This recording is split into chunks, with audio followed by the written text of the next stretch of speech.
Chapter 1: The Homeless Stranger.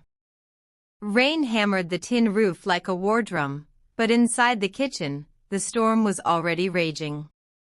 "You're useless, just like your mother," hissed Marissa, her stepmother, as she slammed a chipped plate into Emma's hands. Water sloshed onto her thin dress, but Emma didn't flinch. She'd learned a long time ago not to show them when they hurt her. "Careful," Emma said softly, setting the plate in the drying rack. "Oh, she's careful," her stepsister Lila sneered from the doorway, silk robe tied lazily around her waist. "Careful not to get a job.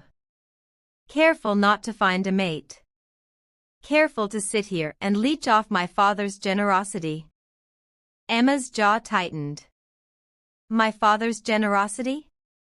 The house they lived in, the land, even the little shop her father ran, everything had belonged to her mother before she died. Emma knew it, but she never threw it in their faces. Her father had changed after marrying Marissa, turning into a shadow who only spoke when it was to criticize. "Say something, little mouse," Lila taunted. "Or are you afraid your teeth will fall out if you open your mouth?" Emma's hand trembled, the dish rag twisting between her fingers.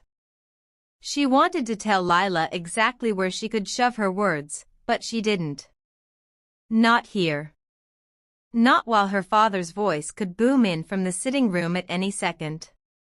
"You're so pathetic," Marissa added, voice dripping like spoiled honey. "If your mother could see you now." Emma's palm connected with Marissa's cheek before she even realized she'd moved. The slap cracked through the kitchen, silencing even the storm outside. Marissa staggered back, hand flying to her face, eyes wide in shock. Lila gasped. You hit her." Emma's chest rose and fell, adrenaline pounding in her ears. "Don't you ever speak about my mother again." Before Marissa could recover, a deep voice drawled from the back door. "Should I come back later, or is this family entertainment open to the public?" Emma turned. A tall man stood in the doorway, rain dripping from his dark hair onto a worn leather jacket. His boots were muddy, his jeans torn at the knee, and a threadbare scarf hung loosely around his neck. He looked like he'd been walking for days. Lila's nose wrinkled instantly. "Who is that?" "No idea," Marissa said, still clutching her cheek. "But he's dripping all over my floor." The man's gaze flicked to Emma, lingering for a heartbeat longer than necessary. "I'm looking for work," he said simply. "Anything. I'll chop wood, fix fences. I just need a meal and somewhere dry to sleep." "Oh, please," Lila scoffed. "We're not running a charity for strays."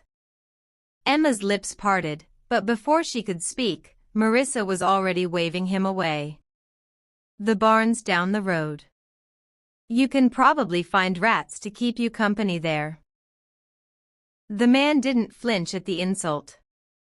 He simply nodded, turned, and walked back into the rain. Emma wiped her hands on her apron and followed him without thinking. "Wait," she called, jogging after him. Her shoes sank into the muddy path. He turned, rain plastering his hair to his forehead. Up close, she noticed his eyes, striking silver, the kind you didn't forget once you'd seen them. They were sharp, watchful, and oddly sad. "You don't have to sleep in the barn," she said. "We have an old storage shed behind the house. It's dry, and I can sneak you some food." His brows lifted slightly. "Why would you do that?" "Because I know what it's like to have nowhere to go," she replied simply. For a moment, something flickered in his eyes, respect, maybe even gratitude, but it was gone as quickly as it appeared. "Name's Kane," he said. "Emma." They shook hands, his grip warm despite the rain. That night, Emma smuggled him a plate of stew and bread. He thanked her with a quiet nod and didn't ask questions when she left quickly to avoid Lila's sharp eyes. Over the next few days, Kane fixed the squeaky gate, mended the chicken coop, and even split a week's worth of firewood. He never complained, never asked for payment beyond food and a place to sleep.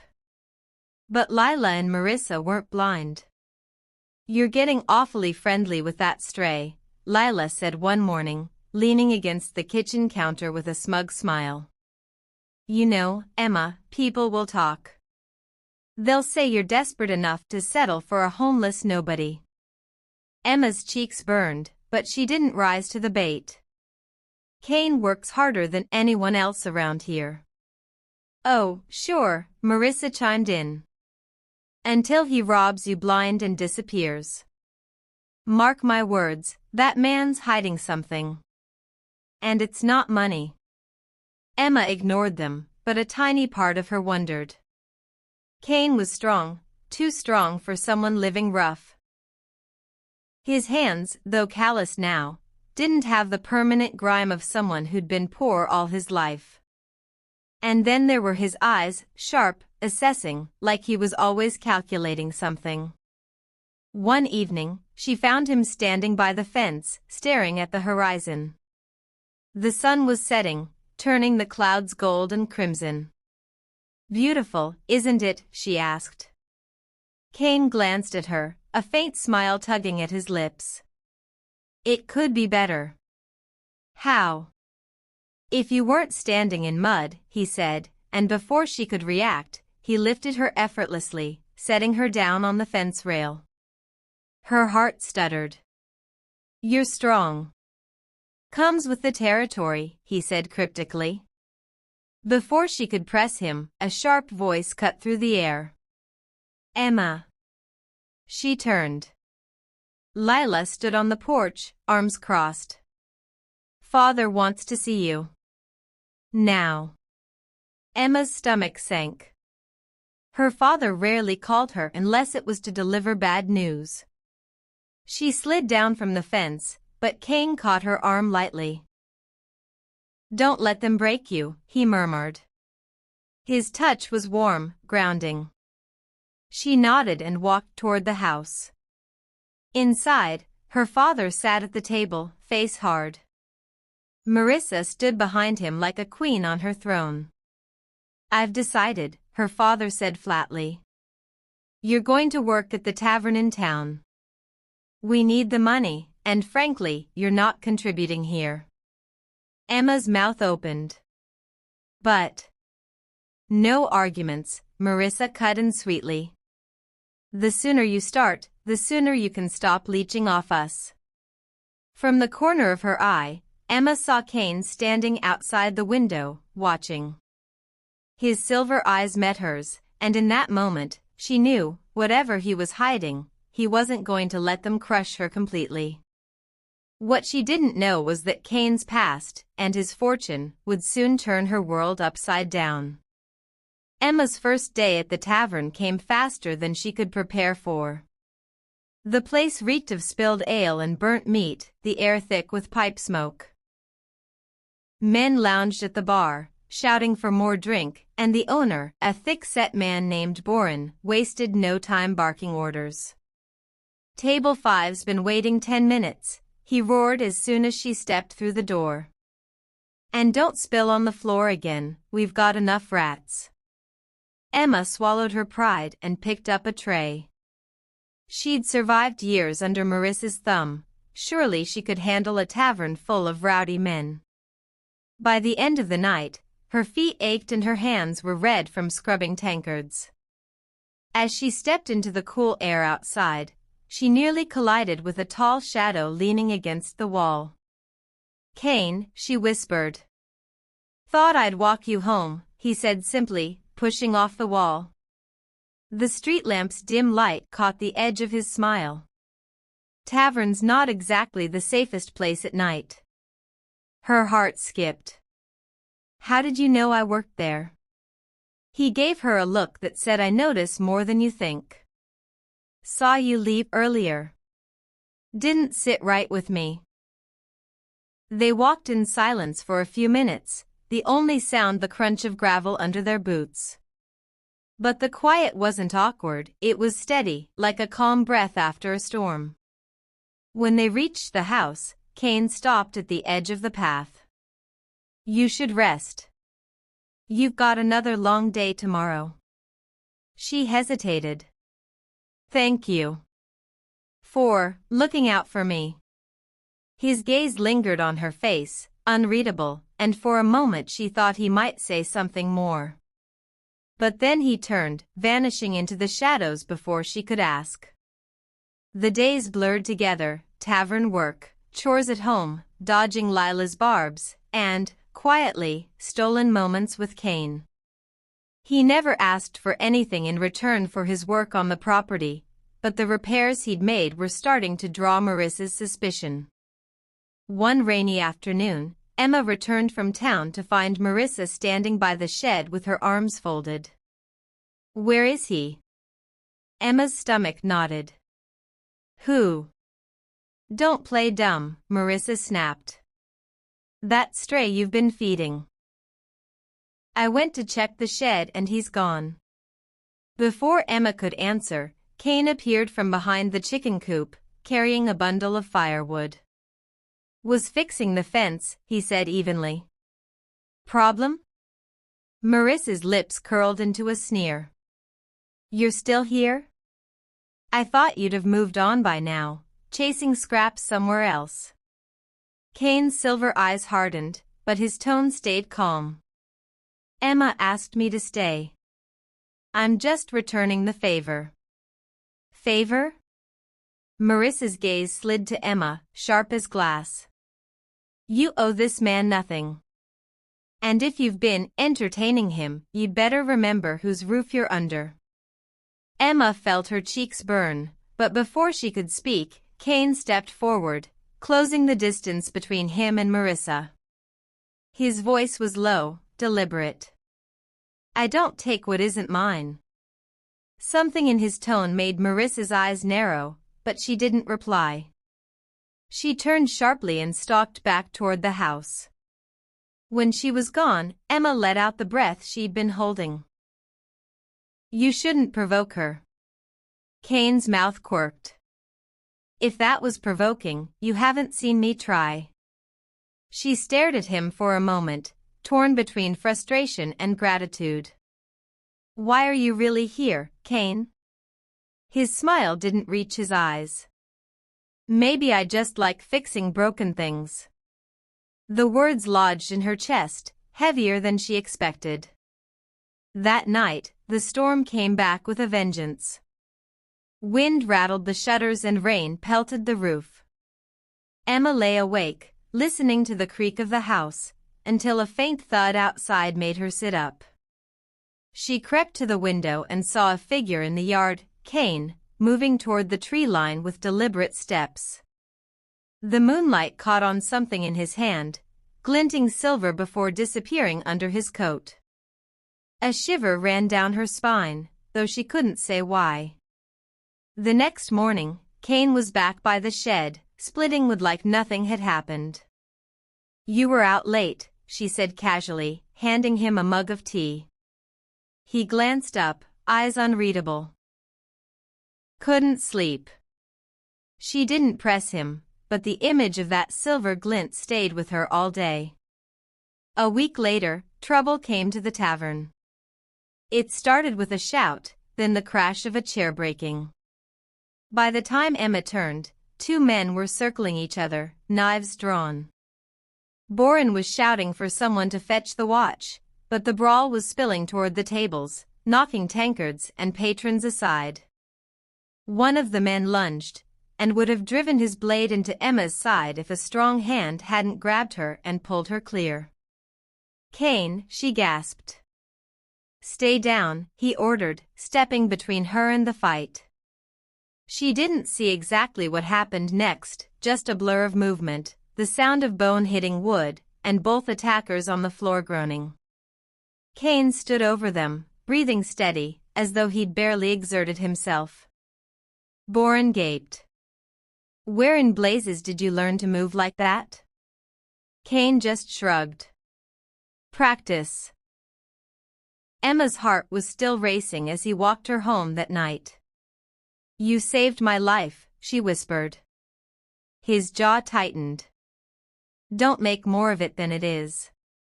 But she saw it then, the way his shoulders stayed tense, his eyes scanning the shadows like a predator guarding its territory.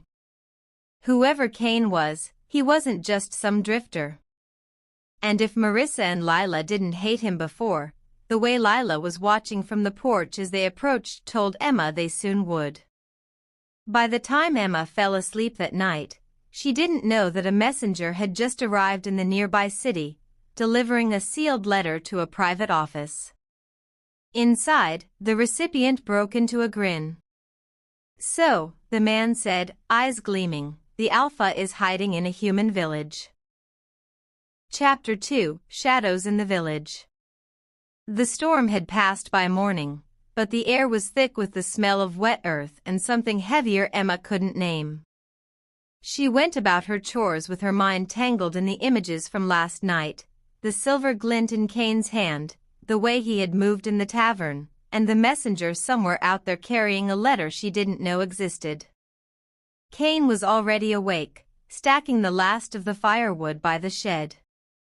His shirt clung to his back, damp from sweat and the mist still clinging to the air. Morning, she said, keeping her tone casual. He looked over his shoulder, gave a brief nod, then went back to his work.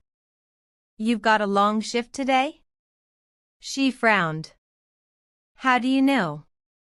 I heard Marissa telling Lila you'd be gone till after dark. She doesn't exactly whisper. Emma huffed, trying not to imagine what other things her stepmother might be saying when she wasn't around. And you? Going to fix another fence post today? Kane didn't look up. Maybe. That non-answer pressed against her curiosity like a finger against a bruise, but before she could say more, Marissa's voice floated out from the kitchen window. Emma. Don't dawdle, you've got work to do. Emma rolled her eyes toward Kane, who smirked faintly. Go, he murmured. Before she finds another reason to yell. The tavern was unusually busy for a weekday. Merchants from the neighboring villages filled the tables, their laughter mixing with the clang of tankards. Boren barked orders faster than Emma could follow, and by the third hour her arms ached from carrying trays of ale. It was near mid-afternoon when she noticed the strangers. 3 men in dark cloaks sat at the farthest table, hoods pulled low despite the heat. They spoke little, but their eyes tracked every movement in the room, and when Emma passed close enough to deliver drinks to another table, she felt the weight of their stares settle on her like a hand on her shoulder. She told herself it was nothing. Customers watched barmaids all the time. But when one of the cloaked men leaned toward another and muttered something she couldn't hear, her skin prickled. By the time her shift ended, the strangers were gone. Still, she kept glancing over her shoulder as she walked home, half expecting to see those dark hoods behind her. She didn't see them. But she did see Kane. He was leaning against the fence near the bend in the road, arms crossed, eyes scanning the path like he'd been there a while. You've been waiting, she asked. His gaze flicked to her. Call it, making sure you get home in one piece. Something in his tone made her think of the tavern fight. She wanted to tell him about the cloaked men but stopped herself. Kane was already on edge most of the time. If she mentioned strangers watching her, he might vanish entirely, and for reasons she didn't understand, the thought of him leaving felt like the ground shifting under her feet. That night, Emma dreamt of wolves. Not the ragged, wild kind she'd seen in the hills, but massive creatures with silver eyes, moving silently through a forest that glowed under a blood-red moon. One of them stopped and looked at her, its gaze so piercing she felt her breath catch. She woke with a start, heart pounding. The sound of footsteps outside her window made her freeze. Slow. Deliberate. Too heavy to be the wind. Emma slipped from her bed, creeping to the window. A shadow moved near the shed, tall and broad-shouldered. For a moment she thought it was Kane, until the figure crouched, sniffed the air like an animal, and melted into the tree line. The next morning, Kane was gone. The firewood was untouched, the shed empty. Panic bubbled in her chest before she could stop it. She searched the yard, the lane, even the edge of the woods, but there was no trace of him. Marissa noticed her restlessness. "Looking for your pet stray?" she asked sweetly over breakfast. "Men like that don't stick around, Emma. Best get used to it." Emma bit her tongue, but her mind churned. Had Kane left because of what happened at the tavern? Or because of whoever had been in the yard last night? Her answer came 3 days later. It was early evening, and she was on her way home from the tavern when the sound of boots on gravel made her glance back. The cloaked men from before were behind her, closing the distance. "Evening, miss," one of them said, voice smooth as oil. Emma kept walking. "I'm not interested. We just have a few questions." His tone stayed polite, but there was steel beneath it. She quickened her pace, but they matched her step for step. "About a man. Tall. Dark hair. Silver eyes." Her breath caught. The man's smile didn't reach his eyes. "We know he's been here." "Where is he?" "I don't," she began, but one of them reached for her arm. Before he could touch her, a blur slammed into him from the side. The man hit the ground with a grunt, and suddenly Kane was there, moving with the same controlled violence she'd seen in the tavern fight. 2 punches, a twist, and one of the cloaked men was unconscious. The other backed away, knife drawn, but Kane's silver gaze locked on him, and some raw, unspoken threat, made the man drop the blade and run. Emma's knees felt weak. Where were you?" Kane scanned the shadows before answering. "Watching. Making sure they didn't find you alone." Her voice trembled. "Who were they?" "Trouble," he said simply. Then, more quietly, "For me. Which means now, for you." That night, they didn't go to the shed. Kane led her into the woods, keeping to narrow paths that twisted like veins through the trees. They stopped at a small clearing with a fallen log, hidden from the village by thick undergrowth. He didn't sit. He paced, jaw tight, hands flexing. "You're in danger because of me," he said finally. Emma shook her head. "You've done nothing but help me." "They're hunting me, Emma. And they don't care who gets hurt in the process." She hesitated, then asked the question that had been growing in her since the day they met. "Who are you, Kane?" For a long moment, the only sound was the wind in the branches. Then he looked at her, and his voice was low but steady. "I was Alpha of the Silver Fang pack." Her breath caught. She'd heard whispers of wolves that could walk as men, but they were just old fireside tales. "That's not." "It's real," he cut in. "And they want me dead because I walked away." Emma searched his face for any sign of a joke. There was none. Only the cold truth in his silver eyes. "Why tell me this now?" she asked. "Because you deserve to know why strangers are stalking you through the streets." And because, he hesitated, then shook his head. "It doesn't matter. What matters is keeping you safe." The next week was a blur of watchful silences. Kane stayed near the house, though never close enough for Marissa to accuse him of idling. He fixed fences, gathered wood, even repaired the leaky roof over the chicken coop, but Emma noticed how often his gaze flicked toward the road, scanning for movement. Layla noticed too. One afternoon, as Emma returned from the well, Lila was waiting by the gate. "You think you're clever, sneaking around with him," she said, voice dripping with mockery. Emma's grip on the water pail tightened. "I'm not." "Oh, save it. I've seen the way he looks at you. And I've also seen the men asking about him in the village." Lila leaned closer, her smile sharp. "When Father hears about this, he'll throw your wolf right back into the wild where he belongs." Emma froze. "What did you say?" Layla's smile widened. "Oh, I know. Maybe not all of it, but enough to know he's not just some vagrant. Question is, how much will you beg to keep me quiet?" Before Emma could answer, Kane appeared behind Lila, silent as shadow. "Careful," he said softly. "Curiosity has a way of getting people hurt." Lila paled, but she didn't back down. "Are you threatening me?" Kane's eyes were calm, but his tone was final. "I don't threaten. I warn."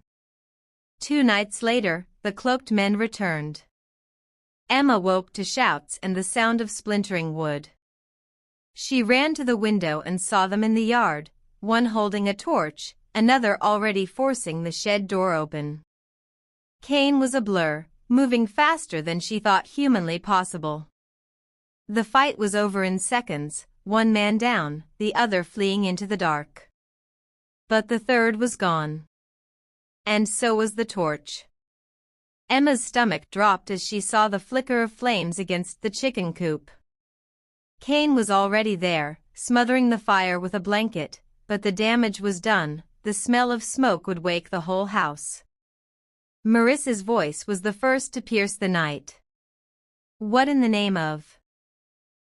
She stopped when she saw Kane, breathless, soot smudged across his cheek. "You. This is your doing." "He just saved," Emma began, but Marissa's glare cut her off. "I want him gone by morning." Kane's jaw clenched, but he didn't argue. "I'll go," he said quietly. Emma's throat tightened. "You don't have to." "Yes, I do." He met her gaze, something unspoken passing between them. "But this isn't the end." And in the first light of dawn, Kane was gone. Chapter 3: The Hunter's Trap. The wind rattled the shutters of Emma's small cabin, a cold reminder of the world beyond its wooden walls. She hadn't slept since Kane left at dawn. Every creak in the timbers felt like a warning, every shift in the air like the breath of someone watching from the shadows. She stood by the hearth, arms wrapped tight around herself. The embers glowed faintly, not enough to push back the chill that had settled in her bones since Kane's departure. He'd promised to return. She wanted to believe him. But promises in this world were often broken not by choice, but by claws and teeth and men in dark cloaks. Outside, snow began to fall again, soft and silent. The flakes landed on the window ledge, melting instantly against the faint heat escaping from inside. Emma's eyes flicked to the tree line beyond the clearing. She swore she saw movement, just a shadow between the trunks, but when she blinked, it was gone. She forced herself to turn away. Staring into the forest wouldn't bring him back. She had to keep moving, keep her hands busy, or the worry would eat her alive. She began chopping vegetables for a stew, the knife striking the cutting board with quick, sharp motions. Still, her mind wandered. She thought of Kane's face before he'd left, serious, protective, but with something unspoken in his eyes. Something almost afraid. Kane moved fast through the forest, his boots crunching over frozen ground. The air was sharp in his lungs, each breath clouding in front of him. He'd taken the southern route, skirting the old hunter paths to avoid ambush. The mission was simple in theory: track the signs Marissa had heard about, confirm whether the cloaked hunters had crossed the border, and return before nightfall. But Kane knew better than to trust Simple in these woods. Every step was calculated. His senses stretched in every direction. Ears tuned for the snap of a branch, nose alert for the metallic tang of blood or the faint, acrid scent of wolfsbane. He thought of Emma as he moved, her voice in his head telling him to be careful. He wanted to be back with her before the shadows lengthened, but he couldn't rush this. If the hunters were here, they would already know he was on their trail. And they wouldn't be running. Back in the cabin, Emma ladled stew into a wooden bowl, her appetite gone but her hands desperate for something to do. The sound came faintly at first, a low hum, almost like a whisper carried on the wind. She froze, bowl halfway to the table. The hum deepened into a low, rhythmic thud. Hoofbeats. Her breath caught. No one in the village traveled by horse in this weather unless it was urgent or dangerous. She set the bowl down quietly and moved to the window, careful to keep out of sight. A single rider emerged from the tree line, cloaked and hooded, the horse's breath steaming in the cold air. The figure slowed as they neared the cabin, turning their heads slightly, as if listening. Emma's pulse hammered. She ducked low, keeping to the shadows inside. She didn't move again until the rider passed through the clearing and disappeared into the northern woods. Whoever they were, they hadn't knocked. That meant they weren't here for help. Kane crouched in the snow beside a stream, his gloved fingers brushing over a set of tracks. The prints were deep, spaced far apart, running strides. Human, but heavier than normal, as if the person had been carrying something. The edges were still sharp. Minutes old. He followed them upstream until the scent hit him: burnt leather, cold metal, and wolfsbane. His jaw tightened. The cloaked hunters were close. A rustle of branches snapped his attention left. He rose slowly, hand on the hilt of his blade. The forest had gone still, unnaturally still, the kind of quiet that pressed against the skin like a warning. Then he saw it. A strip of black cloth caught on a low branch. He plucked it free, the fabric cold and damp in his hand. The scent was unmistakable. They knew he was here. By nightfall, Emma had bolted the door and pulled the heavy iron latch down. The stew had gone cold on the table. She sat in the chair by the fire with her knees drawn up, listening to the wind howl outside. Every so often, she thought she heard footsteps on the snow, but when she looked through the small window, there was nothing. Still, the unease sat heavy in her stomach. She kept glancing toward the door, counting the hours until Kane's return. Kane moved in silence now, every muscle coiled. The scent trail had grown stronger, leading him toward a narrow ravine. The snow here was disturbed, boot prints, drag marks, and something darker staining the white ground. Blood. He crouched, dipping his fingers into the red smear. Still warm. A branch creaked above him. Kane's head snapped up just as a figure dropped from the tree. The hunter's blade missed his neck by inches, slashing across his coat instead. Kane spun, his own weapon flashing in the dim light, catching the edge of the attacker's arm. The hunter hissed but didn't retreat. More shadows moved in the trees above. Kane realized then, this wasn't a scouting mission anymore. It was a trap. Emma stirred from half-sleep at a sound outside, a muffled thud, then silence. She held her breath, straining to hear over the wind. Slowly, she reached for the knife she kept hidden beneath the floorboard by the hearth. The door creaked. Her grip tightened on the handle as the latch rattled once, twice. Then a voice, low, male, and unfamiliar, whispered through the wood. "Open up, little wolf." Chapter 4, Shadows in the Pines. The wind howled through the pines, a low, mournful sound that seemed to echo Kane's own thoughts. His muscles ached, his ribs burned, and the wound in his side throbbed with every breath. Somewhere above him, the night sky was breaking into pale streaks of dawn, but down here in the ravine, everything felt suffocating: cold shadows, damp soil, and the metallic scent of his own blood. He shifted, biting back a groan. Every movement sent pain darting through him like lightning.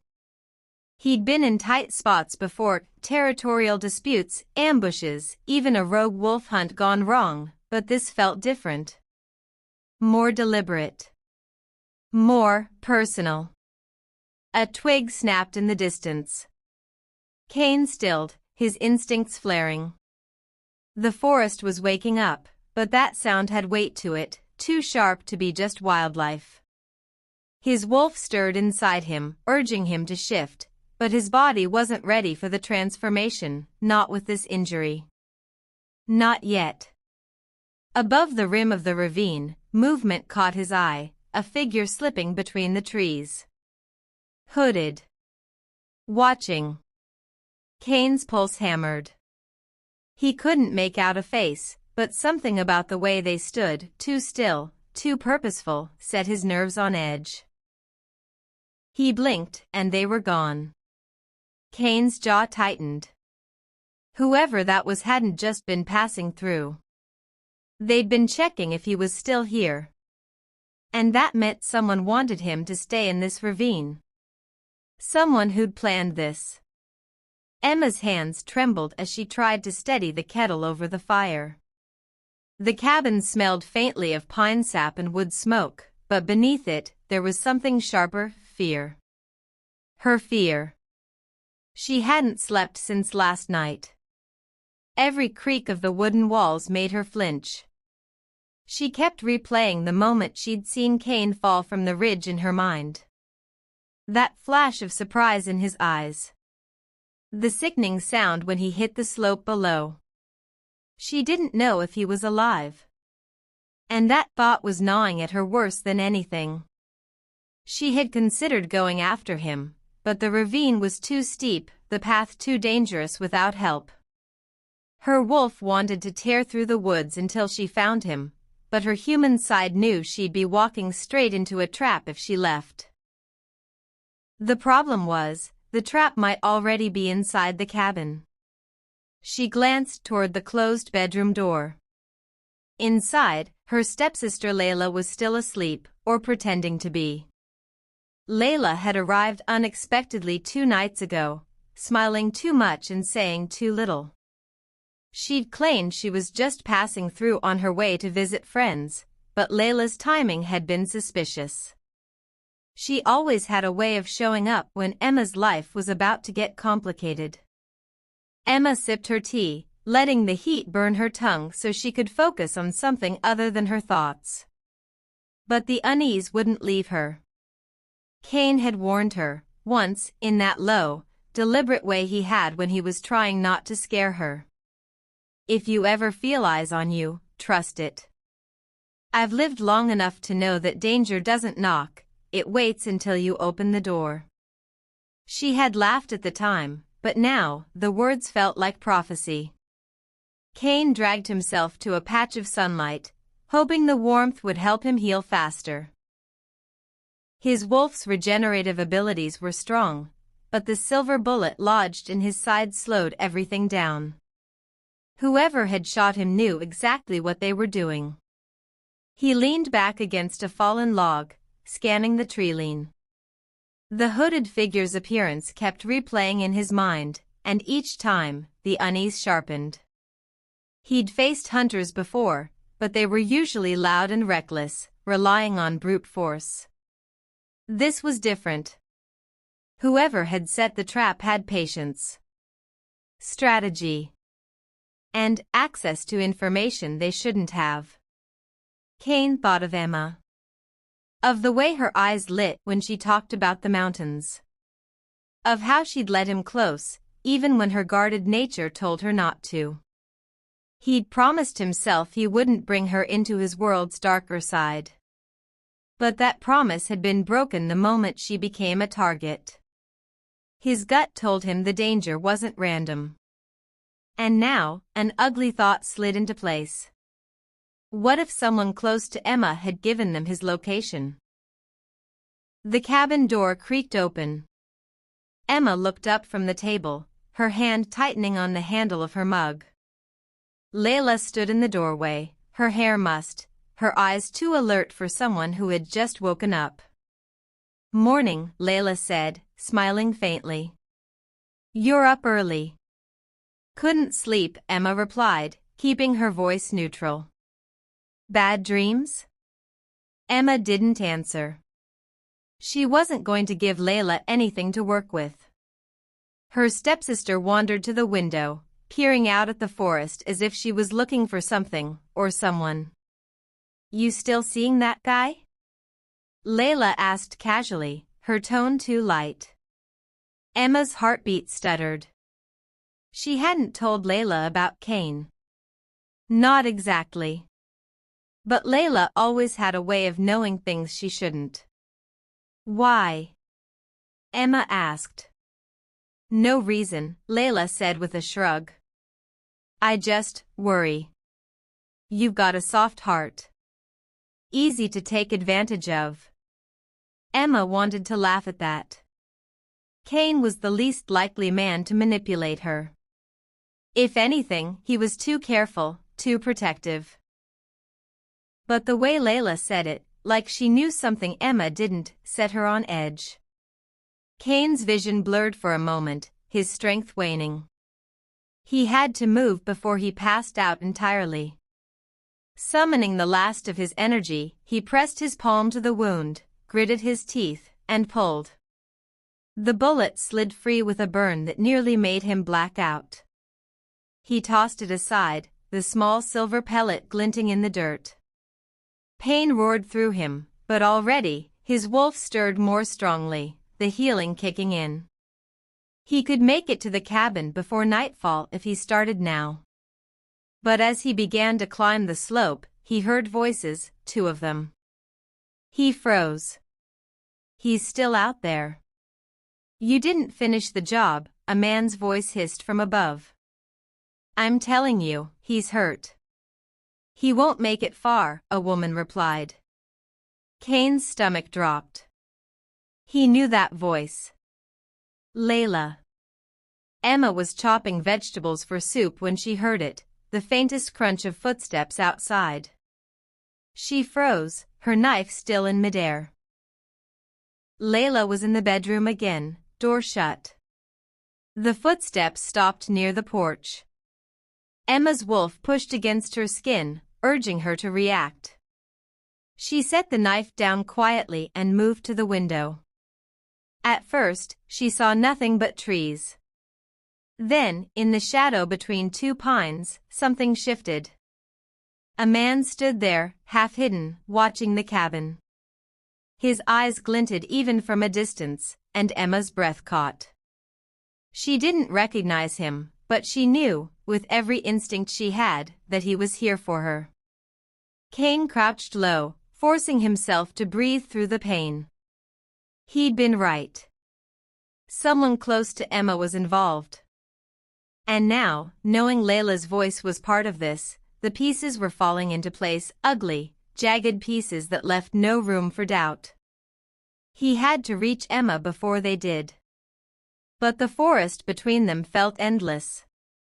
Emma's heart raced as the man in the trees began to move toward the cabin.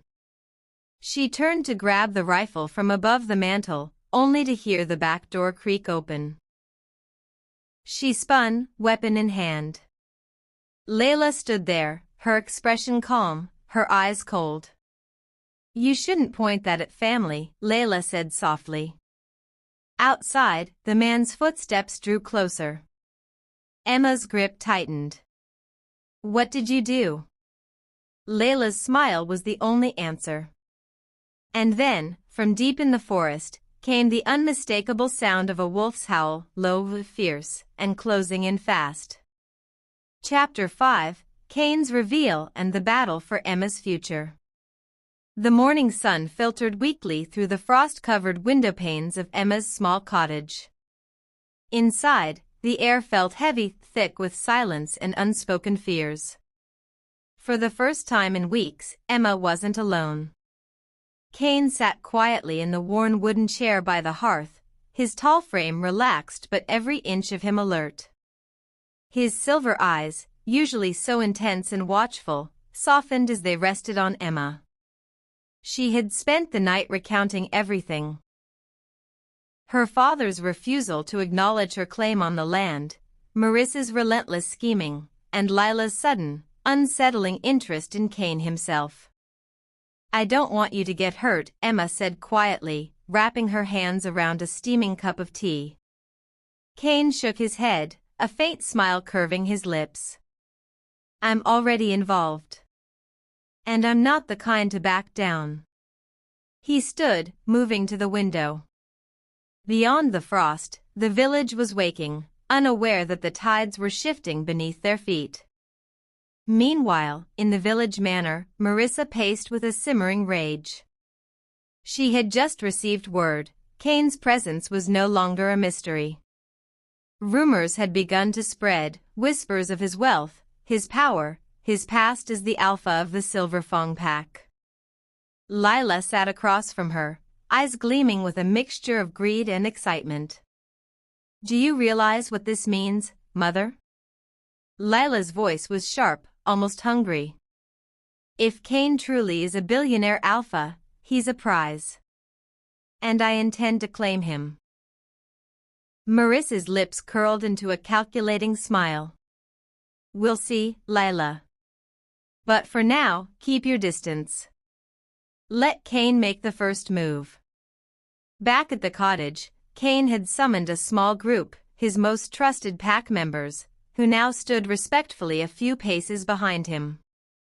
They carried no weapons, no hostility, only the silent strength of a united force. Emma watched as Kane spoke quietly to them, his voice low but firm.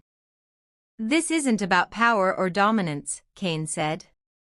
"It's about protecting what's rightfully hers." A shadow flickered over Emma's face, hope, fear, and something like relief all mingling in one breath. Later that day, Kane arrived at the village manor, not as a threat, but as a force of calm authority. Marissa and Lila waited, draped in silk and suspicion. "I'm here to settle this," Kane said, his gaze steady and unwavering. "Emma's land, her home, belongs to her, not to be toyed with or stolen." Marissa's eyes narrowed. "And who do you think you are to come here and make demands?" Kane's smile was slow and deliberate. "Your worst mistake." With that, he revealed documents, legal papers, signed and stamped, proving Emma's rightful ownership. The manor's lawyer had confirmed everything, unable to deny the truth hidden beneath layers of deceit. Lila gasped, her facade cracking. "And if I refuse?" Marissa spat. Kane's voice dropped, ice-sharp and unyielding. "Then I'll ensure you never threaten Emma again." Quietly. Efficiently. Word spread quickly through the village. Kane's pack, once shrouded in mystery, was no longer a secret. But rather than fear, they inspired respect. No loud battles or howling challenges, just an unshakable presence that reminded everyone Kane was more than just a wolf. He was a leader, a protector, and now, a force to be reckoned with. Emma stood beside him as they walked back to her cottage, hand slipping into his. "You didn't have to come back," she whispered. Kane's silver eyes met hers, fierce and honest. "I never left." That night, under a sky heavy with stars, Kane and Emma sat quietly by the fire. No words were needed. The battles had been fought, the threats extinguished. But Kane knew this was only the beginning. Because love, like power, was a game played in shadows and light, and he was ready to face whatever came next. Chapter 6: New Beginnings. The morning light spilled softly through the curtains, warming the small cottage where Kane and Emma sat together. Outside, the village stirred with tentative peace. The storm of conflict had passed, leaving behind quiet hope. Emma looked at Kane, her heart lighter than it had been in months. The threats from her stepmother and stepsister had vanished almost overnight. Kane's arrival had changed everything. His unwavering strength and undeniable truth had toppled years of lies and cruelty. Her hand found his, fingers intertwining naturally. "You really did all this for me," Emma said, voice thick with gratitude. Kane smiled, his silver eyes shining with something deeper than pride. "You deserved it. More than anyone." Word had spread fast. Kane's true identity was no longer a secret, the billionaire alpha who had walked away from power and luxury, choosing instead a humble life beside the woman who saw him, not his wealth or status, but the man beneath. His pack had accepted his choice without question, respecting his desire for a simple life with Emma. There were no violent showdowns or challenges, only quiet loyalty and steady support. Emma's property was restored, her family's debts settled, and her enemies forced to retreat into silence. Kane had not just crushed her father's and stepmother's greed, he had dismantled the foundation they'd built on lies. In the village square, Kane and Emma stood side by side as neighbors greeted them with newfound respect. The hard edges of suspicion softened, replaced by curiosity and hope. Lila watched from a distance, her plans thwarted. But Kane paid her no mind. His eyes were fixed on Emma, the woman who had captured not just his heart, but his soul. That evening, under the vast, starlit sky, Kane and Emma walked hand in hand to the clearing where the forest whispered its ancient secrets. The moonlight bathed them in silver glow. Kane stopped, turning to face her. "I left everything behind," he said quietly. "The power, the titles, the pack, all for a chance at something real. With you." Emma smiled, tears shimmering. "Then let's make this our beginning." They sealed their promise with a kiss, soft, tender, and full of the hope that only true love can bring.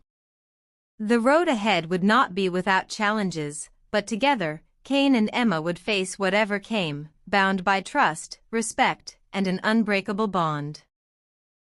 The Silver Wolf and the humble Luna, united not by status or wealth, but by something far stronger.